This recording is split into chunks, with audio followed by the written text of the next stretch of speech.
We're going to get ahead and started. This is Sakai Rubrics. We have a couple people that may join us in here in a little bit. The facilitators are me. I'm an instructional designer at West Liberty, and Amanda will be our moderator. So if you have any questions, she'll be answering them in the chat. Or if you raise your hand, she'll kind of stop me because I may be talking quite a bit. So how this session will work is we're scheduled 1 hour. I can probably do it a little bit less than 1 hour. It's interactive, so if you want to open another tab or use a different device to follow along and do some of the things that we talk about, you can. If you have questions, you can make them in the chat in Zoom, or you can raise your hand or make a little ding, and then Amanda and I can try to answer them for you. If there are additional questions that you want, like specific help, you can always contact the Office of E-Learning with a help ticket. We will be happy to help you because this is kind of our wheelhouse here. So there are pretty simple objectives for this session. You're going to identify 3 benefits of using rubrics, what makes a strong rubric, what is the structure of the rubric, and difference between numerical and analytical, and then be able to build and copy and use those rubrics in Sakai, especially for types of assessments. So first, we're going to start with rubric theory because they're heavily used in education. And there's some really great things about why you would use those. First is they are very specific goals for what you want the students to do. You can tell them one thing, but when you have it written out with very specific, I need you to do this, kind of like learning objectives, the rubric does that. And because they're very specific, it makes evaluating them very objective. So in the old days, you might have had a paper and you kind of guessed, it might be an 85% paper, or I give you this points and it's going to be this. But you may not get the same outcome if multiple people are grading something. So a rubric is very specific. It had this level, that level, and it should be very clear where the student fell on that level. And so it also reduces instructor grading time, because if you have a handy chart and you just click the boxes of where the student fell, your grading is very efficient and it's very easy, especially if that rubric is doing the math for you behind the scenes and goes right into the grade book, which is what Sakai does.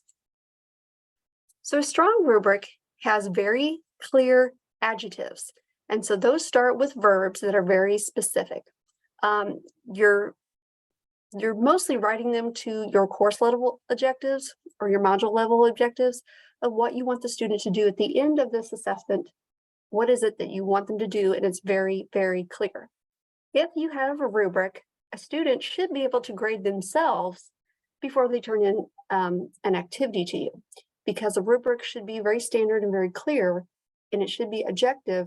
Then multiple people using it to evaluate should come to the same conclusion. You have typically 3 to 5 tasks that you're looking for in this activity, and you're very clear about the distinction levels, and typically there's 3 to 4 levels. In theory, it's great, good, and bad. And you can get more specific on that. So when it's set up, it's actually a chart. And so you have the left and right, and it doesn't matter if it's on the left or right or something, but you have task categories. So an example of these are here on the left. You're looking for the ideas that the student had. They were very clear. They were organized in their work. They used good word choice. It was, proper grammar and mechanics. If you were, evaluating their punctuation, their spelling, their APA, and stuff like that. So those are the things you're looking for in the assessment. Then you're looking for the criteria levels. So across the bottom here, this is a screenshot of somebody's rubric where they were focusing on just spelling and grammar. And so you notice that there are categories across the top and they're ascending order, although it's your preference if you want it to go the other direction. The top level is always the most perfect example of what you would want from a student. That is usually the goal. And as it goes down, it's a lesser quality work for that one specific criteria. 3 to 4 is average. I mean, the basics is 1 to 3, but sometimes we have 4 or 5. But it does get harder to write the distinctions between those levels when you have more levels to write for. So the simple answer is keep it simple. One of the things that I use quite a bit is the description is similar I'm just switching the adjectives. So on a top level criteria, I would want, no mistakes in spelling and grammar. And then here there would be a couple, and here you get more. And then on the last level, it's a pretty serious number that you did there. So it's easier to write the first one and work your way down to what is not acceptable. And there is a difference in rubrics. So this is kind of a debate on which one is appropriate for whatever you're doing. So there are two types of rubrics. One is numerical and one is analytical. And in the numerical one, you have actual points. It's numeric. That is the one that is most commonly used in education. It's the one we use in Sakai because the math has to work in the background. If you needed a different rubric where you're just sort of assessing someone and kind of giving them like a verbal rating, it would be something like this back here. You kind of think of it as like a competition. You kind of meet these things they're looking for. It's kind of like if you were comparing it to dating someone. You don't necessarily give your dates numbers, but you do kind of come away with a ranking and a criteria. But for Sakai purposes, there has to be points, and you can have as many points as you want, but you do have to have something for that math to work on. And there is a final score when they add up. And so when you are thinking about it in gradebook terms, your rubric is based on all the top levels, all added up. And so that's the total possible score that your student will be able to get to, and then you can put it into an ABC format for them.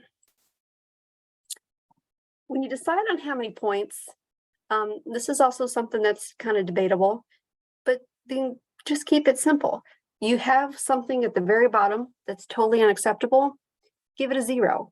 If you gave it a range of 0 to 5, how do you determine what's a 0 and what's a 5, or even what's a 3? So it gets harder for the evaluator when you have a large range within that level. And if they're small, then you can write those adjectives a little bit easier, and it's easier to justify what you give the score for that student. It's easier to write the top level. I want the student to have perfect grammar, perfect spelling, perfect organization, had all the information. So those levels are easy to write, and those are your top numbers. It gets a little fuzzy or harder in the middle sections. And you can build it left to right, right to left, and that's just your preference. And in fact, in Sakai, you can change the levels and the rankings left or right to suit your needs when you're grading. And so when you have large points here, so there's kind of, you can call these levels here different names. They're up to you when you build them in Sakai, but generally the bottom is not acceptable, inadequate, negative words. And you kind of get into middle descriptors here. And then here is kind of where there is an academic debate. If you're using a numerical rubric, your top category here is the top possible points a student can get. So if you want them to go beyond that, what you're actually doing is making A+ kind of levels. So if you have skillful, and this is, to you acceptable, this would be an A paper, looking for this, if the student doesn't wow you or go on that level, they're actually losing points. So in the end, how you structure those points could actually make a big difference in the student's grade. And if they're not wowing you, but they met the threshold, they're actually kind of getting docked. So keep that in mind when you're, kind of making these ranges, because the top point is your top goal. That's what the student is striving for. So if you want them to wow you, you've got to work them to that higher level throughout the course. So let's get into building these. When you go into Sakai, there's a rubrics tool. You can turn it on or off if you'd like, but you're going to go in there and there might be some sample rubrics already for you. So here's an example of how the list looks. There's some general rubrics we have in there that we copy in these course templates, but we can customize them too. So when you are in there and you see this little pin symbol, that means you can edit that one and make it for your purposes. You can also create a new one. And when you're in your site info, you can make sure that rubrics are turned on if it's not available in your course. Because some people want to turn it off because they don't want to use it for that particular course. When you have a rubric and you've used it somewhere, such as an assignment, there's going to be a little lock symbol. That means that rubric is attached to something that's live, so you can't edit it because you've already given it to the students in some way. So you can't change it after it's been delivered. So if you needed to do so, you could copy this with the little symbols over here, change what you need to change, and then reattach it to whatever the delivery assessment or assignment was. And then you can get rid of this one that is locked. When you build the rubric, you build it box by box by box. When you go to add the rubric and there's a pencil icon, you're going to have to add a criteria. So that is the level down of what you're looking for. Spelling and grammar, organization, APA, you had pictures or multimedia in the presentation, something like that. And you're going to build those down and then write the descriptors that go across. So you have to give something a title. And then in this situation does it meet expectations? Is this unacceptable? Is this poor? Is it average, target, whatever the word you want to use? And what is the level for that? So in Sakai, you have to have one single number. I showed you rubrics before where they had a range, but because Sakai is doing specific math, it has to have a specific number to choose from. It's not going to ask you, do you mean 7 or do you mean 8? It's going to go with whichever one is in this box here. And then in the rating description is where you write those adjectives and verbs that are very specific.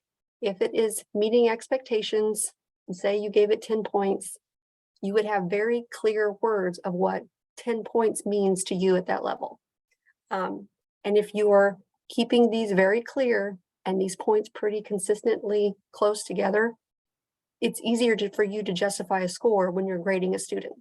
And when you do click those things and rate a student, the student really shouldn't have any questions about why they got a score because your boxes are very specific.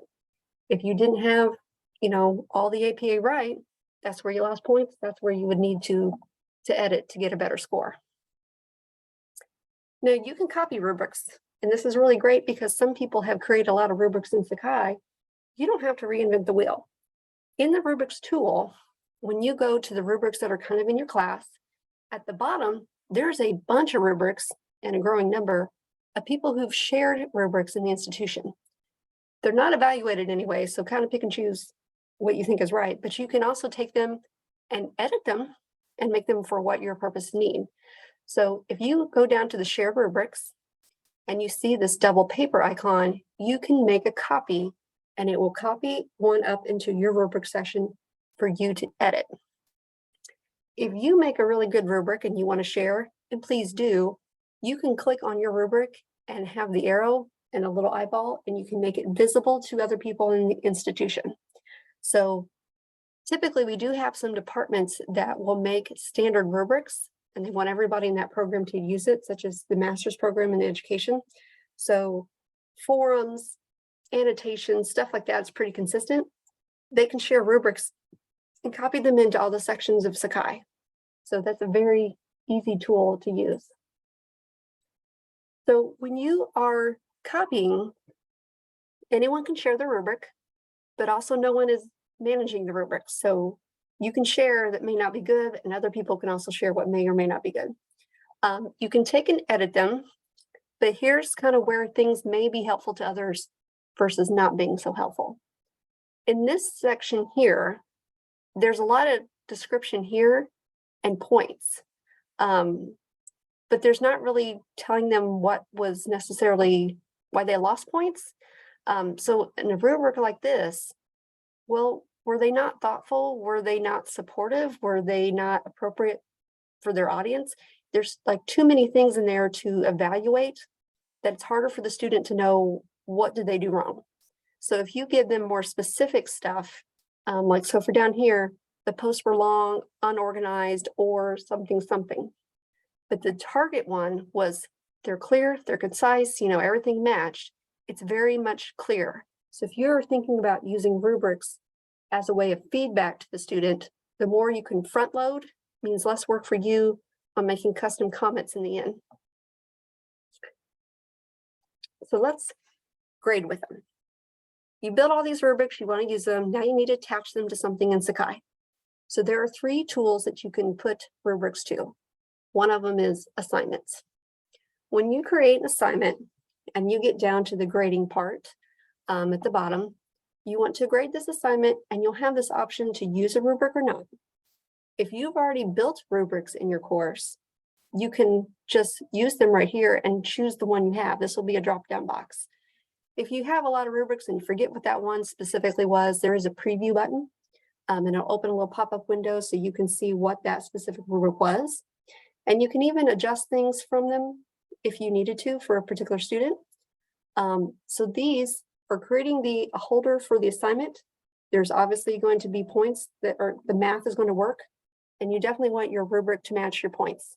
It is possible to not do so, but when you're grading, that picture of the rubric will come up, and as you're clicking, it's going to add points, but you want those points to match what you've held as a placeholder in the gradebook. You can also attach them to a forum, which is also now called discussions since Sakai updated the tool. So when you go ahead and you make your forums or your discussions, you have all the criteria there and due dates and so, it's just sitting there. It's not attached to the gradebook in any way for right yet. You go to the gradebook and you're going to add an individual item in the gradebook as a placeholder. And when you do so, you're going to have these options here, and here's the grading rubric again. It's going to be the same setup as the assignments, where it's a drop-down menu and you can choose the rubric that you want to have. And your rubrics here need to match the points that you have here, and you want it to calculate. And when you create that item, it's holding a place in your gradebook. Then you need to go back to the forum or discussion that you're choosing. And when you open it again, now at the bottom of your discussion, there's going to be a grading drop down here that has all the items that you want to attach this discussion to, that has the rubric attached to the discussion. And there's a little preview button if you forget. So now you can add rubrics to assignments and discussions or forums. When you've done so, the students have turned in work, now you get to use the rubric for all this effort. So here's an example of in your assignments tool, you have listings of all the assignments you created. When it has this little icon, it's an indicator to you that there is a rubric attached. Students also see the same thing when they go into their gradebook, that there is something there so they can see it, so they know how they're being evaluated before they turn something in.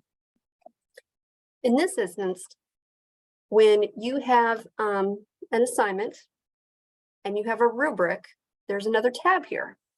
And what that does is you can see the student's assignment, the attachment, the presentation, whatever they added, their work. You can open this rubric and a pop-up window comes up with a picture of your rubric, and this time it's now clickable. You can now just click the boxes as you evaluate the student on those criteria that you wrote, and the math is happening in the background. So it's going to show you the score as you're grading, and then once you save, that grade is going to go into the gradebook for you. You don't have to manually add. Now there's some steps here.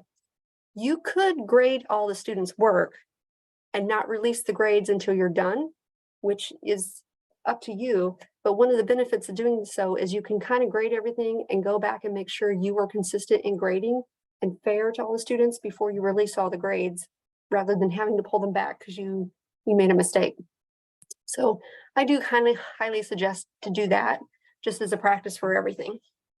Now, if a student was just really bad at an assignment, got all zeros, everything's unacceptable, you might make them just redo the assignment and you're going to regrade it with a rubric. That is possible. And when you see things with the rubric or discussion, there's an indicator that there's been a new mention or comment to those. You can leave feedback, but your rubric really should be your feedback. So now when you want to grade a discussion, when you have your new discussion post and it tells you that there's something unread, now when you open their remarks, there's a grade button here. And if you've attached a rubric, the rubric's going to pop up for what your discussion was, and you can click and it's going to do the math in the same way, and then you can release it. With forums and discussions, because you have an initial post and then you'll have thread responses, and then you'll have another post and thread responses, it is a little more cumbersome to grade because you're trying to make sure you caught all the activity one student did. But you can click on someone's name and kind of see their overall activity in a forum. But it is much faster to grade forums with a rubric when you're trying to find all those pieces together. And I believe Sakai is going to update this discussions tool to be a little more user-friendly on the next update. So when you have your rubric and you've scored something and you had a placeholder in your gradebook, now it's time to go see it. So here's an example of a gradebook with some items. This one has a rubric and this one has a rubric. This one is an assignment in the assignments tool because it has a different little icon. But when you see your total, that should match your rubric. And you can actually override this if you decide you needed to give them extra points because you misgrade or something like that. And when you edit these points, it's always factoring into the gradebook. So it's constantly updating every time a new number is there because the math is just waiting to happen. So if you have all the setups and attachments together, these kind of work very simultaneously. So those were kind of the overviews of the rubric and attaching it to the assignments, discussions, tools. We have, if you need more help on the assignments tool or the gradebook, which will be our next training, that's on Thursday. If there are other things you want to know about Sakai, we do have courses on how to develop courses and advanced Sakai stuff. Or if you want very specific things, you can also make a help ticket. Like if a rubric has some error or you can't get something to attach right, we can definitely help you because we have access to all your courses. And if you have any questions, definitely make a help ticket. And that's it. Were there any questions, Amanda? This one was pretty short, but this one's pretty easy. That's it. We will send this recording to you and the handout. So if you want to follow along, and we will talk to you next time. Thank you.